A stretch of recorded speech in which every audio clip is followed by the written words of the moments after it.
बप्पा की हो ठंड हो आत्मा कांप गई। पापा सूसू लग रही है। वॉशरूम में जाना फिर। अरे ठंड बहुत है। क्या करेगा फिर? वो बोतल दे दो, उसमें कर लूंगा। निकल गई। कह रहा था बोतल दे दो। सो जाओ, मेरे पे निकली है। ओए कहाँ जा रहा है? मम्मी ने दूध लाने को बोला है। तो इसे लेके कहाँ जा रहा है? हाथ तापते तापते नहीं जाऊंगा, रास्ते में ठंड लग गई तो।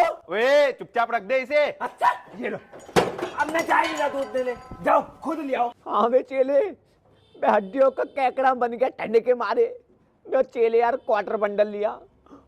लिया प्लीज। अबे तेरे को लौंडिया सेट करा दूंगा काली सी। काली सी क्यों? मैं धल्ले शक्ल तो देख ले अपनी, वही तो भाव देगी। लिया। अरे स्नैच पैड का फिल्टर लगा के गोरी कर लियो, करवा दूंगा सेट।